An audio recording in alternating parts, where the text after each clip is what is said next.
Vous êtes enceinte. Vous êtes à environ 8 semaines. 2 mois. Les résultats sont formels. Vous attendez un enfant. J'avais même remarqué que mes règles étaient en retard. Ma tête était ailleurs. Trop de choses, trop de changements. J'ai divorcé. Je suis désolée de l'apprendre. Vous n'êtes pas obligé de m'expliquer. C'est une situation qui demande de la réflexion. Et du calme. Est-ce que vous avez des proches pour vous soutenir? Oui, mes parents. Je vis chez eux. L'homme qui vous a accompagné. Qui est-il? C'est mon ex-mari. S'il vous plaît. Il ne doit rien savoir. Je vous en supplie, il ne doit pas apprendre ça. Je comprends, mais c'est bien lui le père. Oui, il l'est, mais il ne doit pas savoir. Nous ne sommes plus ensemble. Il n'a plus de place dans ma vie. Je suis venu pour une consultation. Pas pour rouvrir des blessures. Je respecte votre volonté. La loi m'oblige à garder le secret médical sauf si vous donnez votre accord. Donc soyez rassurés, ce que vous venez d'apprendre reste entre nous. Merci beaucoup. Maintenant il va falloir penser à la suite. Avez-vous envisagé ce que vous voulez faire? Voulez-vous poursuivre cette grossesse? Je ne sais pas encore.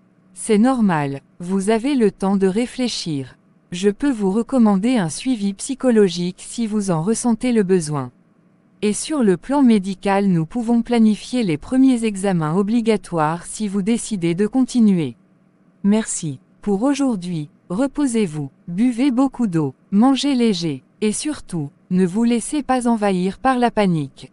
Chaque chose en son temps. Quand je sortirai d'ici, pourriez-vous simplement dire à mon ex-mari que j'ai eu un petit dérèglement hormonal? Ou bien quelque chose de vague s'il vous pose des questions. Je saurai rester discrète. Vous pouvez compter sur moi. Merci infiniment. Et n'oubliez pas, ce n'est pas une erreur.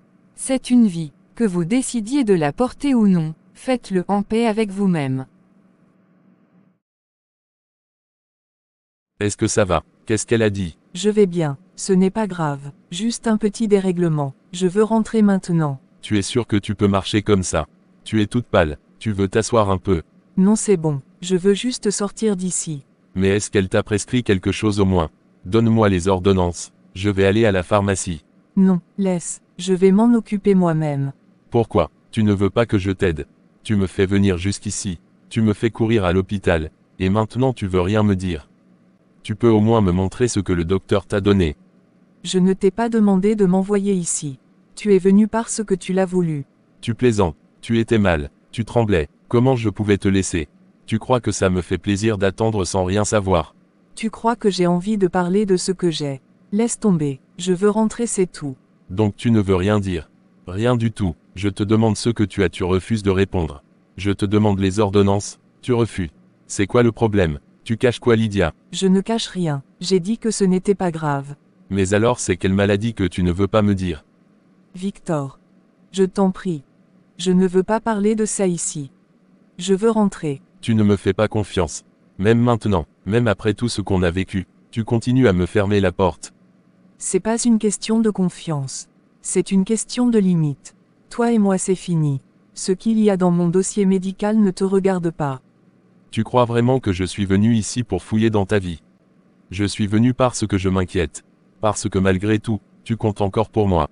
Parce que je t'ai vu fragile. Et même si on est divorcé, je ne peux pas t'effacer comme ça. Je n'ai rien demandé, et je ne veux pas de ta pitié. Ce n'est pas de la pitié, c'est juste moi. C'est Victor. Celui qui te connaît, celui qui voit quand tu vas mal même quand tu dis je vais bien. Ramène-moi à la maison. S'il te plaît. D'accord.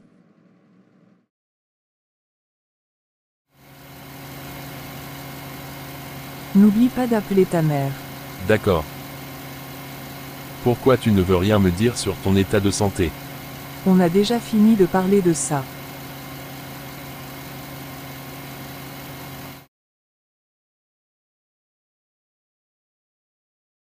Bonsoir maman. Où étais-tu? Tu m'as dit que tu sortais juste pour prendre un peu d'air. Et voilà que tu mets des heures à revenir dans ton état. Ce n'est pas prudent du tout avec ta grossesse. Je suis allée à l'hôpital. À l'hôpital, comment tu as fait? Tu es sorti sans prendre un sou. Tu n'as même pas pris ta carte. Comment tu t'es fait consulter sans argent?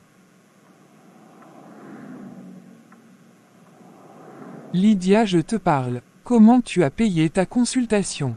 Tu es allé à l'hôpital sans argent, sans papier. Réponds-moi. C'est Victor qui m'a envoyé à l'hôpital. C'est Victor qui t'a envoyé là-bas.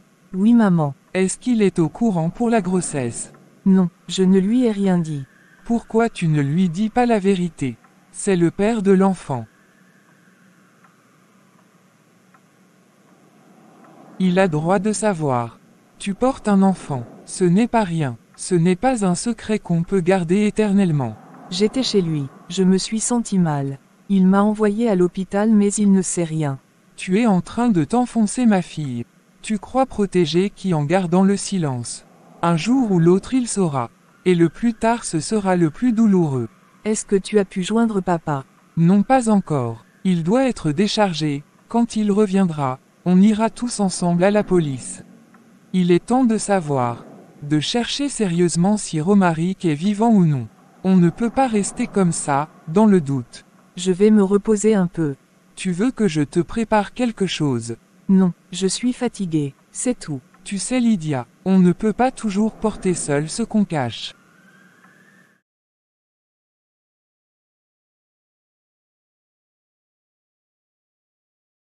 Comment tu vas Victor? Tu as pensé à moi aujourd'hui? Maman, excuse-moi, j'ai eu une journée un peu pleine. Ce n'est pas grave, je suis contente de t'entendre. Comment tu vas? Lydia est venue me voir. Je savais qu'elle t'aimait encore. Elle ne peut pas t'oublier, pas après tout ce que vous avez vécu ensemble. Ce n'est pas pour ça qu'elle est venue. Ce n'est pas ce que tu crois. Ah bon, qu'est-ce qui se passe? Le père de Lydia est parti en voyage. Il était dans le car et il a aperçu Romaric. Qu'est-ce que tu dis? Il l'a vu, il croit que c'était lui. Et pas juste une ressemblance. Il l'a reconnu. Mais c'est impossible. Pourquoi tu l'as laissé sortir? Tu m'avais promis, tu m'avais dit qu'il ne sortirait jamais de cette ville. Que personne ne le verrait. Je suis désolé, il m'a dit qu'il voulait reprendre le sport. Tu sais bien que c'était risqué. Et maintenant le père de Lydia va mener des enquêtes. Il ne va pas lâcher l'affaire. Tu crois qu'il va remonter jusqu'à nous? Jusqu'à Romaric et moi? Je ne sais pas, mais si ce secret sort, c'est fini pour toi. Pour lui, pour moi, pour Lydia. Je n'ai jamais voulu ça. Je l'aimais, je l'aime encore. Et je suis désolé que tu sois mêlé à tout ça. Ce n'est plus le moment des excuses maman. Il faut réfléchir vite. Ne sors pas, ne le laisse pas sortir non plus. D'accord. Je suis venu parce que je ne comprends pas pourquoi Élise est en garde à vue. C'est absurde. Elle n'a rien à voir avec cette histoire. Vous la retenez pour rien. Ce n'est pas tout à fait pour rien madame. Il y a eu une altercation entre Élise et Nadine le jour même de la disparition de cette dernière. Vous n'allez tout de même pas accuser quelqu'un simplement parce qu'elle s'est disputée avec une autre. Ça n'a aucun sens. Le problème c'est que cette dispute est la dernière interaction connue entre Nadine et Élise ce jour-là. Mais vous n'avez même pas retrouvé Nadine. Comment pouvez-vous parler comme si elle était décédée? Elle a peut-être simplement fugué ou décidé de disparaître. Elle est majeure. Nadine n'a pas emporté ses affaires, ni ses papiers. Aucune activité bancaire depuis 3 semaines. Sa sœur s'inquiète. Et encore une fois, la dernière personne à avoir eu altercation avec Nadine c'est elle. Je dois tout vous expliquer parce que vous avez l'histoire de travers.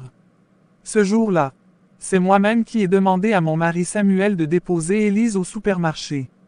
Il devait passer la prendre. Je ne pouvais pas le faire car j'étais occupé à faire le ménage à la maison.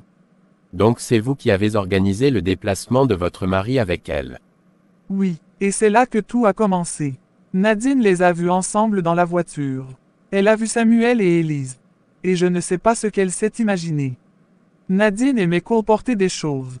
Elle s'est précipitée pour venir me dire qu'elle avait vu mon mari avec Élise. Elle a parlé comme si j'étais cocu. J'ai trouvé ça déplacé. C'est ainsi que quand Élise est revenue du supermarché, je lui ai dit.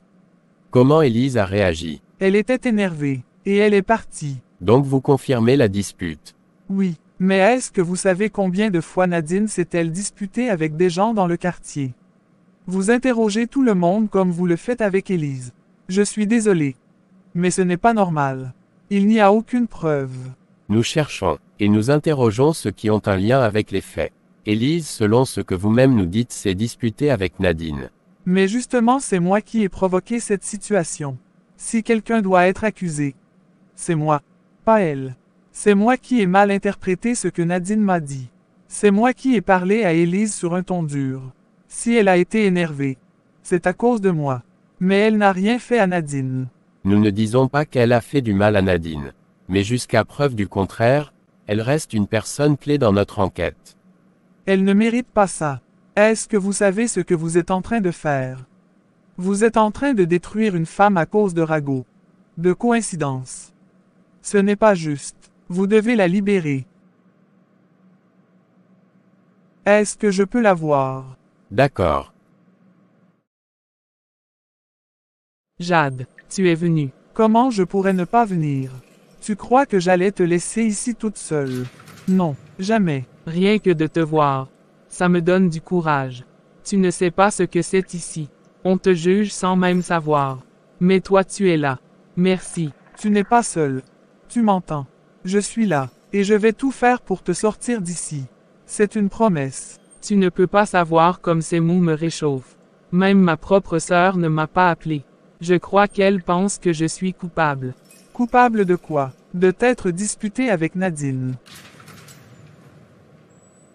Écoute-moi bien. Tu as juste enlevé sa perruque. Tu n'as rien fait de mal. Tu étais fâché. C'est tout. Je ne sais plus quoi penser. J'ai revu la scène 100 fois dans ma tête. J'ai l'impression que tout le monde me condamne. Même dans le regard des policiers. Mais pas dans le mien. Et pas dans celui de la vérité. Tu sais quoi? Je vais prendre un avocat. Est-ce que tu crois qu'elle est encore vivante? Tu crois qu'elle est juste partie se cacher pour semer le chaos comme elle sait si bien le faire? Nadine est imprévisible. Elle aime manipuler. Tu sais bien comment elle est. Elle est capable de tout. Oui, mais elle a disparu. Peut-être qu'elle fait encore un de ses numéros. Peut-être que cette fois c'est allé trop loin. Mais ce n'est pas à toi d'en payer le prix. Comment ça s'est passé avec ton ex-femme? Elle est passée récupérer quelques affaires vite fait. Donc c'était ça l'urgence dont elle parlait dans son message. Oui. Il y a un truc bizarre.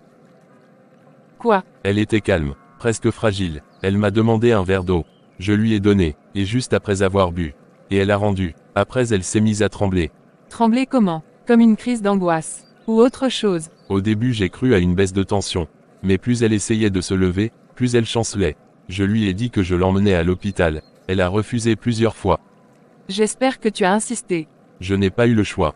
Je suis allé avec elle à l'hôpital. Qu'est-ce qu'ils ont dit? Elle souffre de quoi? C'est là que c'est flou. Elle a vu le médecin toute seule. Quand elle est ressortie, elle avait des ordonnances, mais elle a refusé de me les montrer. Et tu n'as pas demandé au médecin? Non, je n'ai pas pensé. J'étais préoccupé à lui poser des questions. Et elle n'arrêtait pas de dire qu'elle voulait rentrer. J'ai insisté mais en vain. Si elle réagit comme ça, ce n'est pas juste parce qu'elle est malade. Elle te cache quelque chose. Elle était nerveuse, elle avait cette façon de répondre comme si chaque mot était pesé. Et si c'était plus grave que tu ne crois? Tu penses à quoi? Je ne sais pas encore. Mais il y a une différence entre être malade et cacher volontairement un diagnostic à quelqu'un qui t'emmène à l'hôpital. C'est pas anodin. Et moi, je m'inquiète encore pour elle. C'est humain, mais ça ne veut pas dire qu'il faut lui faire aveuglément confiance. Si elle te cache des choses, ce n'est pas pour te protéger. C'est pour se protéger. Tu crois qu'elle est enceinte? Pourquoi tu penses à ça? Juste un pressentiment. Il faut que tu sois vigilant. Et que tu lui parles franchement sans t'énerver, mais sans te laisser manipuler. Elle avait cet air d'adieu. Comme si elle fermait un chapitre. Alors tu as deux options. Tourner la page toi aussi, ou bien chercher la vérité. Mais quoi que tu choisisses, ne reste pas dans l'ombre. C'est là que les secrets se nourrissent. Tu as raison, je vais commencer par appeler l'hôpital demain. Et je vais essayer de recoller les morceaux. Fais-le, et si tu as besoin de conseils, je suis là. Si tu reprends le travail demain, comment on va faire pour se voir? Tu m'as dit que tu travailles le matin très tôt et que tu rentres tard le soir. C'est vrai, je commence à 7 heures. Je dois être en caisse avant l'ouverture du supermarché. Et le soir je termine souvent vers 20h30, le temps de ranger, de fermer. Et de rendre compte à la chef. Je suis vidée quand je rentre. Donc en gros, on s'est rencontrés juste un jour avant que ta vie reprenne son rythme habituel. Et moi je n'aurai plus droit à ces petits moments volés. C'est un peu dommage. Mais Victor, on s'est rencontrés il y a à peine 24 heures. Tu veux déjà qu'on se voit tous les jours? Non, ce n'est pas ça. Mais j'ai apprécié ta compagnie. Et ce n'est pas tous les jours qu'on tombe sur quelqu'un d'aussi vrai. Tu sais, entre les clients pressés, les billets froissés, les remarques désagréables, parfois j'oublie souvent que je peux encore discuter normalement avec quelqu'un. Hier, c'était simple, c'était humain, ça m'a fait du bien, c'est vrai. Et si on essaie de se voir, même un petit moment entre tes horaires? Je peux t'écrire, ou te rejoindre pendant ta pause, si tu en as une. Ma pause c'est à 13 heures. Mais c'est court, 15 minutes, pas plus. Et encore quand on n'est pas débordé. Tu veux vraiment venir jusque-là pour un quart d'heure? Si c'est pour voir ton visage et entendre ta voix, oui. 15 minutes c'est pas rien. C'est même beaucoup si c'est bien utilisé. Tu parles bien Victor. Je ne sais pas si tu dis ça parce que tu as l'habitude, ou bien si c'est vraiment ce que tu ressens. Je n'ai pas l'habitude, et je ressens ce que je dis. Si jamais tu as le courage de venir un jour à la caisse numéro 4 pendant ta pause, peut-être que tu tomberas sur moi. Je retiens, caisse numéro 4, à 13 heures. Mais ne viens pas tous les jours, sinon on va vraiment croire que tu es mon amoureux. Et si je venais juste parce que j'aime bien ta façon de rendre la monnaie? Je suis content de te voir. Ça fait du bien de rentrer et de te trouver là. Je suis rentré à cause d'Élise. J'étais au commissariat. Je l'ai vue. Est-ce que tu lui as parlé? Oui, elle avait besoin de voir un visage familier. Est-ce que l'enquête avance? Est-ce qu'ils ont dit quelque chose de nouveau? Non, toujours rien. Mais je sais qu'Élise est innocente, elle n'a rien à voir avec la disparition de Nadine. Tu crois vraiment qu'un jour ils vont retrouver Nadine? Oui, j'y crois, et je veux y croire. On va la retrouver. C'est une question de temps. Si elle est encore en vie. Qu'est-ce que tu viens de dire? Pourquoi tu dis, si elle est encore en vie? C'est juste que ça fait des semaines maintenant. Et aucune trace, aucun appel, rien. Tu trouves pas ça étrange? Étrange. Oui, mais pas désespéré. Elle a peut-être été enlevée. Elle peut être retenue quelque part. Mais vivante.